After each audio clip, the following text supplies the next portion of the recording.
पन्नगे च सुरेन्द्रे च कौशिके पाद संस्पृशि निर्विशेष मनस्काय श्री वीरस्वामिने नमः।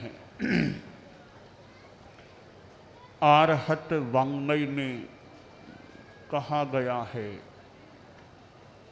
तेणे जहा संधि मुहे गही ए सकम्मुणा किच्चई पावकारी एवं पया पिच्च इहम चलो ए कडाण कम्माण न मुख अट्ठी।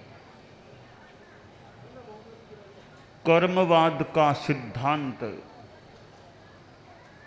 धार्मिक जगत का एक महत्वपूर्ण सिद्धांत है। जैन दर्शन में कर्मवाद पर काफी विस्तृत वर्णन प्राप्त होता है और कर्मवाद का अति संक्षेप में थ्योरी है, जैसी करनी वैसी भरनी। जैसी करनी वैसी भरनी, यह कर्मवाद का मानो प्राण तत्व है। किस जन्म में किया हुआ कर्म कब जीव को फल देने लग सकता है। सत्कर्मों का भी फल मिलता है और दुष्कर्मों का भी, असत्कर्मों का भी प्राणी को फल भोगना होता है। कर्मवाद का सिद्धांत आत्मवाद से जुड़ा हुआ है। आत्मा नाम का तत्व है। जैन दर्शन आत्मवाद को भी मानता है और आत्मा है, स्थायी है, परमानेंट है, शाश्वत है और संसारी अवस्था में आत्मा पुनर्जन्म, जन्म के बाद फिर जन्म, फिर जन्म, जन्म और मृत्यु का यह क्रम चलता है। लाइफ आफ्टर डेथ, मृत्यु हुई फिर जीवन कहीं मिल जाता है। तो यह जन्म मरण की परंपरा जो चलती है वह भी कर्मवाद के आधार पर चलती है। अगर आत्मा के कोई कर्म लगा हुआ न रहे तो फिर जन्म और मृत्यु कुछ नहीं हो सकती। हमें इस विषय में यह ध्यान देना चाहिए या ध्यान रखना चाहिए कि मेरे द्वारा कोई दुराचरण, गलत काम, बुरा काम न हो, इसके प्रति मैं सजग बना रहूं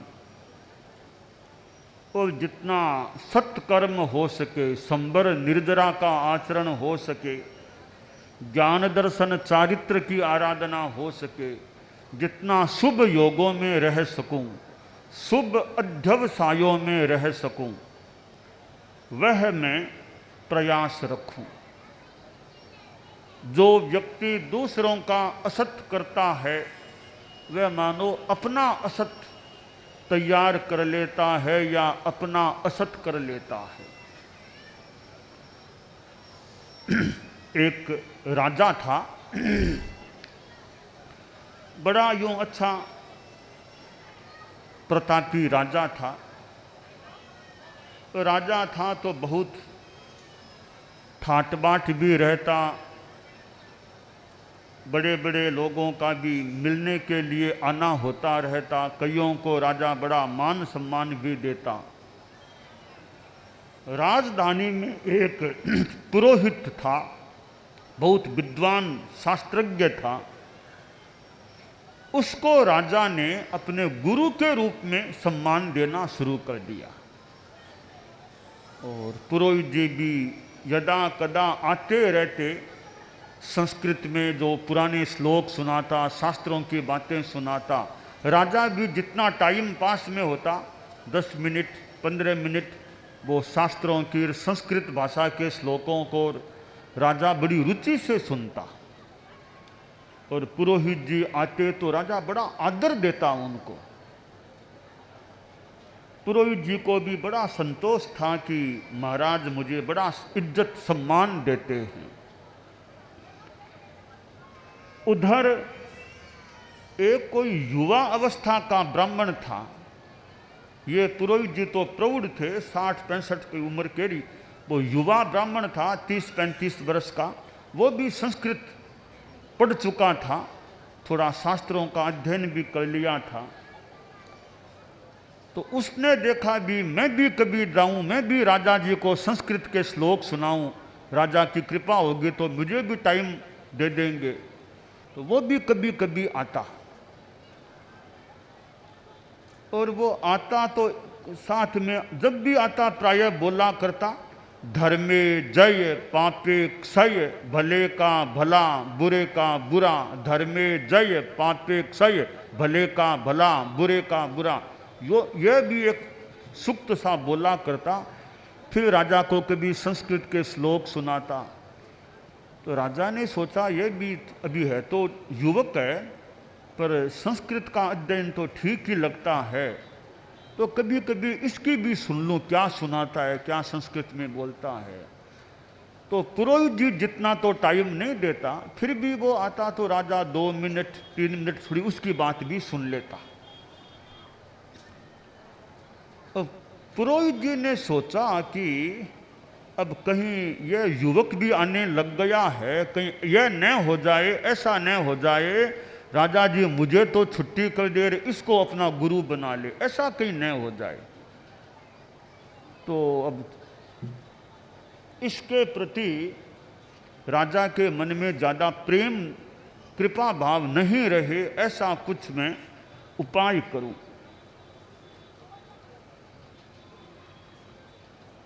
तो सोचा कि कैसे क्या करूं, चिंतन कर लिया। और वह युवक भी आता, पुरोहित जी भी, दोनों अलग अलग समय में आते। युवक थोड़ा गरीब था, ब्राह्मण था, पर आर्थिक समस्या थी।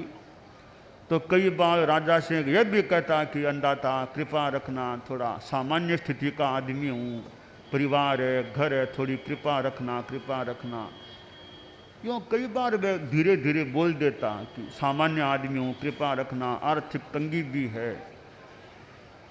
राजा ने विशेष ध्यान नहीं दिया। युवक ब्राह्मण ने सोचा कि राजा जी की ज़्यादा कृपा तो हुई नहीं, बना तो मुझे आर्थिक भी कुछ व्यवस्था दे देते। एक दिन वह युवक राजा से मिलकर के जा रहा था, और वो पुरोहित जी आ रहे थे। तो पुरोहित जी ने सोचा कि कोई उपाय तो करना है, कैसे राजा के मन में इसके प्रति घृणा हो जाए। तो युवक ब्राह्मण ने पुरोहित जी को प्रणाम किया, बोला गुरुजी आप पर तो बहुत कृपा है अन्नदाता की, महाराज की, थोड़ी मेरे पर भी कृपा बढ़े। ऐसा आप थोड़ी राजा जी के पास आप तो काफ़ी देर बैठते हो, कभी मेरे नाम पर भी आप चर्चा करो, महाराज को बताओ मैं भी संस्कृत कुछ पढ़ ली है, मेरे पर भी कृपा बनाए रखे महाराज। पुरोहित जी ने कहा, रे कृपा की बात तो ठीक है, थोड़ा बोलने का तरीका सीखो, कैसे बोलना बड़ों से। फरमाओ क्या तरीका, आप बताओ, आप बड़े ज्ञानी हो। देखो राजा से, वो तो राजा है ना, कैसे बात करना चाहिए, तरीका होता है राजा से बात करने का। फरमाओ क्या, कि देखो राजा से बात करो ना, खुले मुंह बात नहीं करनी चाहिए। कोई गमछा हो ना ऐसे, तो मुंह के लगा के बात किया करो। क्यों, कहीं तुम तो बहुत निकट जाकर बैठते हो राजा के, कहीं राजा में थूक उछल जाए तो, राजा नाराज हो गया तो लेने से देना बढ़ जाएगा। कहीं राजा कुपित हो जाते हैं ना, फिर वो बिल्कुल ही कई बार दृष्टि फेर लेते हैं। तो ध्यान रखा करो, जब भी राजा से बात करो तो गमछा मुंह के लगा के फिर बात करनी चाहिए कि गुरुजी अब ध्यान रखूंगा, ध्यान रखूंगा। एक युवक तो घर चला गया, अगले रोज उसको वापस आना था, और पुरोहित जी फिर राजा के पास गए। थोड़ी देर बैठे, थोड़े शास्त्रों की बात सुनाई। फिर पुरोहित जी थोड़े से और निकट आए कि महाराज थोड़ी एकांत में निवेदन एक बात करनी है। बोलिए पंडित जी क्या बात है? कि अंदाता वो आजकल एक लड़का आपके पास आया करता है, मैंने देखा भी है, सुना भी है, वो आप भी थोड़ा उसको टाइम दे देते हो, 2 मिनट 4 मिनट 3 मिनट। और हाँ, वो लड़का थोड़ा संस्कृत भी जानता है, कई बार आया करता है, अच्छा श्लोक भी उच्चारण अच्छा करता है। कि महाराज उच्चारण तो ठीक है, फिर वो है वैसा ही है। क्यों? पक्का शराबी आदमी है, ब्राह्मण है फिर शराबी आदमी है। आप देख लेना, जब भी वो शराब पीकर आएगा ना आपके पास, तो गमछा लगा करके आएगा, इसका मतलब शराब पीकर आया है वो। दूसरी बात है, और भी हमारे ब्राह्मण समाज में उसकी कोई इज्जत नहीं है। और अंदाता मैं आपको जानकारी दूं, 2 महीना पहले हमारे ब्राह्मणों की जो सभा है, ब्राह्मणों की सभा ने उसको ब्राह्मण सभा से निष्कासित कर दिया है। उसका चाल चलन ठीक नहीं है, अच्छा आदमी नहीं है। अब वो कहीं हमारे ब्राह्मणों का भोज हो समाज का, वो उसमें आ नहीं सकता, निष्कासित है वे। अच्छा हाँ महाराज, तो वो ज़्यादा कोई महत्व देने लायक आदमी नहीं है। आपको मैंने कान में बात डाल दी है कि ठीक है, अब मैं ध्यान दूंगा। अब वो अगले रोज फिर वो युवक आ गया। वो आया, वही धर्मे जय पापे क्षय, भले का भला बुरे का बुरा। राजा के पास यूँ निकट आया तो वो आज गमछा लगा करके आया था, गमछा मुंह के लगा के बात करने लगा। तब राजा ने सोचा, पुरोहित जी ने कहा था वो बात मिल गई, आज गमछा लगा के आया है, इसका मतलब शराब पी करके आया है। तो राजा ने थोड़ा सा आज यूँ रुख कम जोड़ा। मैं बोला अंदाता गरीब हूँ, कोई कृपा हो जाए तो, कृपा हो जाए तो, गरीब आदमी हूँ। तो राजा ने कलम निकाली, एक पन्ना निकाला, कुछ लिखा, एक रुक्का लिखा और एक खाम में डाल के कहा ले जाओ भंडार में चले जाओ। सोचा आज तो कृपा हो गई, भंडार में जाने का आदेश हो गया, रुक्का लिख ही दिया, आज तो मुझे अच्छी बख्शीश मिल जाएगी। बड़ा खुशी के मारे उछलता कूदता जा रहा था, बाहर वो पुरोहित जी आ रहे थे, वो मिल गए। ओ क्या बात, इतने खुश कैसे? कि बस कृपा हो गई। कल आपने जो शिक्षा दी थी ना कि खुले मुंह नहीं बोलना और गमछा, आज गमछा लगा के गया, आज ही कृपा हो गई है, मुझे रुका मिल गया। कहा महाराज ने कि भंडार में चले जाओ, आज तो बहुत कुछ मिलेगा मुझे। पुरोहित जी के मन में लोभ जागा कि अरे इसको तो दक्षिणा बहुत मिल जाएगी, तो खाम मुझे दो। ये जो खाम मिली है ना, वो तो मैंने तुमको शिक्षा दी कि गमछा लगा करके बात करना राजा से, तब खाम मिली है ना, यह खाम तो मैं लूँगा, तुमको थोड़ा सा दे दूंगा पैसा, बाकी तो मैं लूँगा। कह के खाम उससे ले ली। अब पुरोहित जी गए भंडार के, वहाँ पूरी व्यवस्था थी, वहाँ कर्मचारी सेवक लोग बैठे थे। कथा पुरोहित जी आए हैं, गुरु जी आए हैं, महाराज के गुरु हैं, सब खड़े हुए प्रणाम किया। कहा पुरोहित जी पधारिए। कि भंडारी साहब कहाँ? अंदर है। तो भंडारी साहब को रुक्का दे दो। भंडारी साहब ने रुक्का लिया और बाहर आए कि कौन आए? कि पुरोहित जी आएगा। पुरोहित जी अंदर पधारिए, अंदर पधारिए। भंडारी साहब ने वो खाम खोल के रुक्का देखा तो दान दक्षिणा जितनी लिखा हुआ था उनको दे दी। फिर का अंदर अगले कमरे में आइए आप। अगले कमरे में पुरोहित जी गए, सोचा अब मुझे नाश्ता कराएंगे, तो अब यहाँ नाश्ता कराएंगे अंदर, मुझे इसलिए बुला रहे हैं अंदर, बहुत आज तो अच्छा नाश्ता और कराएंगे। गए, बैठे कुर्सी पर। इतने में एक कोई नाई जैसा कोई आदमी चाकू लेकर आया और पुरोहित जी को यहाँ सिर पकड़ के कुछ कहीं क्या करते हो? कि नाक काटूंगा मैं तो आपका। मेरा नाक क्यों काट? भंडारी साहब ने कहा नाक काटना है। तो भंडारी साहब क्या बात हुई, नाक क्यों काटना? साहब रुके में लिखा हुआ है, रुपया दीजो रोकड़ा मत दीजो सुल्लाक, घर में आगो घालने काटी लीजो नाक। इसमें लिखा हुआ है। कहा नहीं नहीं, यह रुका तो उस युवक का था, युवक को दिया गया था, मेरा नहीं। तो रुपया फिर आपने क्यों लिया? रुपया लेते समय तो आप, नाक कटाने के समय वो युवक आएगा, ऐसा दो बातें नहीं, दोनों काम एक के लिए ही हैं। रुपया भी मिलेगा, साथ में नाक भी कटेगा। जोर जबरदस्ती करके 2-4 कर्मचारी मिलके पकड़ कर उनका के नाक कटवा दिया। अब पुरोहित जी जैसे तैसे कपड़ा लगा कर घर गए। उधर वो युवक भी फिर राजा के पास गया। तो राजा ने देखा, रे फिर वह लड़का आ गया है, फालतू सा आदमी है, सुना था शराबी है, फिर आ गया यह। तो देखा, रे नाक इसकी कटी नहीं, मैंने तो आदेश लिखा था नाक काटना, नाक तो कटी नहीं। अंधा था, क्या अंधा था? आपने तो बहुत कृपा की, मुझे रुका दिया था, पर मेरे भाग में है कहाँ? वो गुरुजी ने ले लिया रुका तो, और मैं तो ऐसे ही रह गया। तो राजा ने सोचा, रे क्या बात है, गुरुजी ने ले लिया, दिया तो इसको था। तुम बैठो, अपने सचिव से कहा गुरुजी को बुलाओ। आदमी को भेजा पुरोहित जी के पास कि महाराज याद कर रहे हैं। पुरोहित जी बोले, महाराज को निवेदन कर देना, मेरा स्वास्थ्य ठीक नहीं है। राजा को कहा गया कि स्वास्थ्य ठीक नहीं है। नहीं, कोई बात नहीं, अपनी बग्गी ले जाओ, बग्गी में बिठा कर लाओ, तो गुरुजी को लाना तो है। जैसे तैसे गुरुजी को लाया गया। देखा वो नाक पर कुछ कपड़ा लगा हुआ था, नाक कटी हुई थी। राजा ने सोचा बात हुई क्या, इनकी नाक कट गई। तो उस युवक को निकट बुला के राजा ने सोचा, लड़का लगता तो ठीक है, पर गुरुजी ने कहा था शराबी है, ब्राह्मण सभा से निष्कासित है, बात है क्या? लड़के से एकांत में पूछा, तुम शराब पीते हो? महाराज शराब को देखना तक पसंद नहीं करता, मैं तो शराब के निकट भी नहीं जाता हूं। आज तक, जन्म के बाद आज तक तो इस जिंदगी में इस जीभ के मुंह के शराब लगी नहीं, आगे लगेगी नहीं, यह मेरा प्रण है। अच्छा, तो तुम तो ब्राह्मण सभा से निष्कासित हो ना? अंदाता, मैं निष्कासित? किसने कहा, किसने अर्ज कर दी है? मैं तो ब्राह्मण सभा में महामंत्री हूं, मैं तो महामंत्री मैं ही हूं ब्राह्मण सभा का, तो मुझे निष्कासित किसने किया? तो गुरुजी भी वहीं खड़े थे। गुरुजी आइए, आपने कहा था ना कि शराबी है, निष्कासित है। अब गुरुजी क्या बोले? तो अंदाता, जो भी कहा मैंने तो गलत बातें कह दी थी।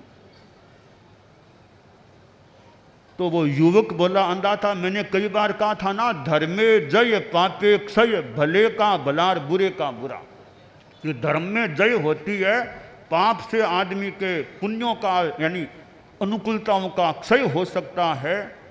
भले का भलार बुरे का बुरा। पुरोहित जी हैं तो वैसे सम्माननीय, पर मेरे लिए बुरा किया तो इनका बुरा हो गया, आपकी नज़र से गिर गए। राजा ने कहा, नहीं ठीक है पुरोहित जी, आज से ही आपको गुरु के स्थान से मैं मुक्त करता हूँ।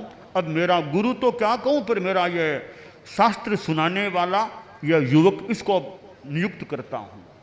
पुरोहित जी को छुट्टी दे दी, युवक को वो स्थान मिल गया राजा के पास शास्त्रों की चर्चा करने का। तो जैसी करनी वैसी भरनी, सुख दुख स्वयं मिलेगा। पुरोहित जी ने बुरा किया तो बुरा फल मिल गया।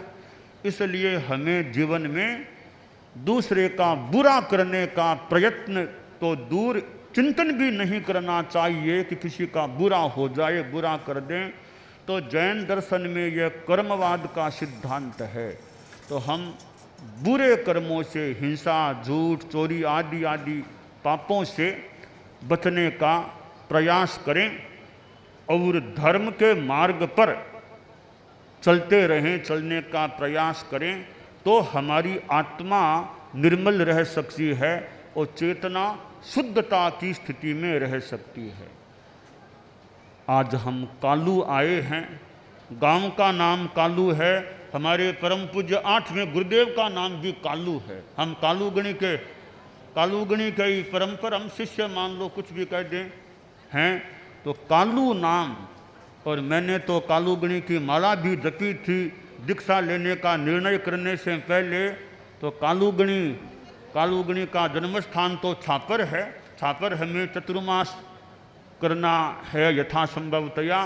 छापर जाने से पूर्व कालू नाम के गांव में हमारा आना हो गया है। तो गुरुदेव के नाम का गांव है कालू, गुरुदेव के नाम का गांव कालू है, तो भी गुरु का नाम है। हमारे लिए तो परम पूज्य कालूगणी परम पूजनीय गुरु हैं, तो उनके नाम वाले गांव में आज आना हुआ है। और यहाँ साध्वी उज्ज्वल रेखा जी का सिंगारा है, बरसों से है। और इनके साथ में सुदीर्घ जीवी साध्वी विदामा जी हैं, जो 100 पार कर चुकी हैं। पहली चारित्रात्मा हमारे धर्म संघ में हुई है, जिसने शतक पार कर दिया है, दूसरी शताब्दी में चल रही है।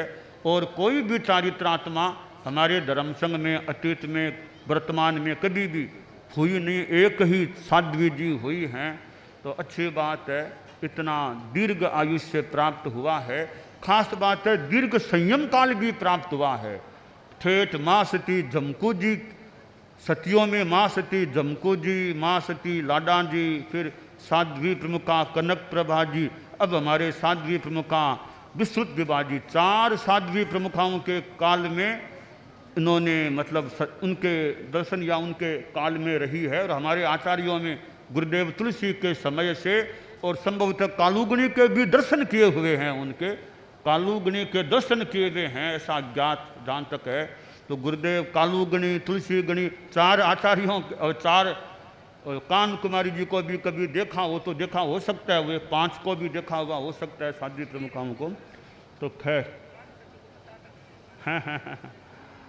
तो साध्वी विदामा जी से भी 100 पार करने के बाद तो पहली बार उनसे मिलना हुआ है।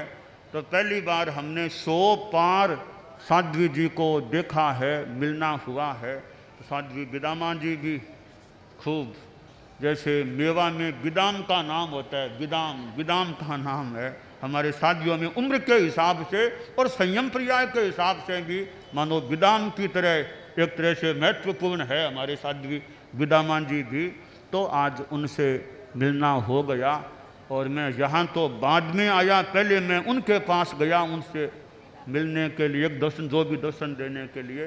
तो अच्छा हुआ है, कालू में आना हुआ है। कालू की जनता में जैन अजैन सब में अहिंसा, सद्भावना, नैतिकता, नशा मुक्ति ऐसे संस्कार बने रहें और सत्कर्म, अच्छे धार्मिक कर्म करने में जनता की रुचि रहे, पाप कर्म से बचने का मनोभाव रहे। मंगल का